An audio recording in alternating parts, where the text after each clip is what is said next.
Hi everyone, and welcome back to Spaced Out. Today, I'm diving into a topic that fascinates just about everyone, the possibility of aliens.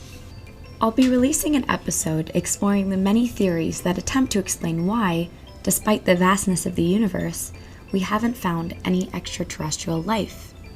But before that, I want to introduce an important framework that shapes how we think about this mystery, called the Drake equation, and I want to explore the question driving our search for life, Fermi's paradox. It's a key concept that helps us grasp why, in a universe teeming with stars and planets, we haven't yet made contact with any aliens. Now, before we get into possible explanations for the lack of alien life we found, let me introduce an important equation that helps us structure our search for extraterrestrial civilizations. As I mentioned, the Drake equation. Now, this equation was developed by a Frank Drake in 1961, and it solves for the proposed estimate of the number of intelligent alien civilizations in our galaxy. It's called an equation, but I like to think of it more like a big picture plan for how to structure our search for life in the universe. You'll see. It's structured kind of like an estimate we would expect if we multiply a bunch of factors together. Now, let me use an example to illustrate how this works. Imagine we want to estimate the number of tennis balls that are in a tennis court. Now, one simple way to do it is to take the number of people we see playing tennis and multiply it by the average number of tennis balls each person has, say about 4 tennis balls per person. Now, by multiplying these two numbers, we get an estimate of the total number of tennis balls that are in the court. Notice how we don't need exact numbers, just reasonable estimates to get a rough answer. The Drake equation works in a very similar way. It estimates what we want to find, the number of technologically advanced civilizations, or the number of civilizations in our galaxy that we could potentially communicate with, by multiplying several factors together. These factors include, in order, the rate of star formation in the galaxy. So this sets the stage, right, by telling us how many new stars form over time, because these stars are what provide potential homes for planets, which these alien civilizations would live on. And then another factor is the fraction of these stars that actually have planets. Now, not every star has planets, so this factor helps us narrow down the stars that could actually host life. So, of these stars that have planets, what are the average number of planets that can support life? Even among planetary systems, not all planets have the right conditions for life, like liquid water and a stable atmosphere.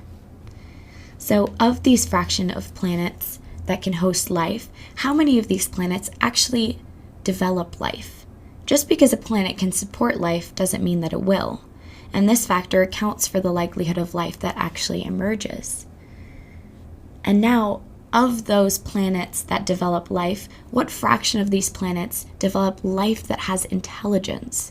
Now, many forms of life could exist, like bacteria, but intelligence, especially the kind that can communicate, is a rarer step in evolution.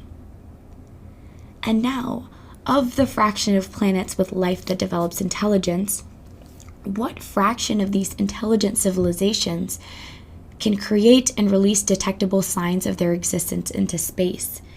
Basically, in order for us to even communicate or detect these civilizations, they have to be sending signals out that we can say, oh, look, here's a planet that develops life, or here's an intelligent alien civilization, right? Because otherwise they could just exist all around us and we would never know. And now, what is the expected lifetime of one of these detectable civilizations? Civilizations rise and they fall, and this factor estimates how long they remain detectable before going silent, whether it's due to self-destruction, natural disasters, or some other reason. As you can see, we know some of these factors pretty well, like we know the rate of star formation and the fraction of stars with planets, better than we know other factors. Some are really hard to determine because our sample size is very small. In fact, it's just one, Earth and human life. That's why, rather than thinking of the Drake equation as a strict calculation, I like to think of it as a framework for how to approach the search for life, when you multiply all these factors together to get an estimate of the number of alien civilizations that we can communicate with. Now that I've introduced the Drake equation, we can talk about the driving question behind the search for aliens, which is called the Fermi paradox. This paradox was initially proposed by a physicist, Enrico Fermi, and it's based on the Copernican principle, which basically says that Earth is nothing special. It's just one of possibly billions of planets that are capable of supporting life. Of course, it's important to keep in mind that this is mostly a philosophical argument. Now, Earth and our solar system are relatively young compared to the rest of the universe. Our solar system is about 4.5 billion years old, while the universe itself is 13.8 billion years old. So if life was able to develop here in such a short time, we might expect that life should be fairly common throughout the cosmos. But if that's the case, where is everyone? And that is the key idea behind the Fermi paradox. Now that we've introduced the Drake equation and Fermi's paradox, we have a solid foundation for thinking about the search for extraterrestrial life. This paradox leaves us with a huge question. If intelligent civilizations should be out there, why haven't we found any evidence of them? In the next episode, we'll discuss some of the most exciting and interesting theories that try and answer this question. From ideas that sound like science fiction to theories that are rooted in statistics, we can explore the widespread ideas that have tried to make sense of the lack of extraterrestrial life. Hopefully you'll join me in talking about the rest of these theories next time. Thanks for listening.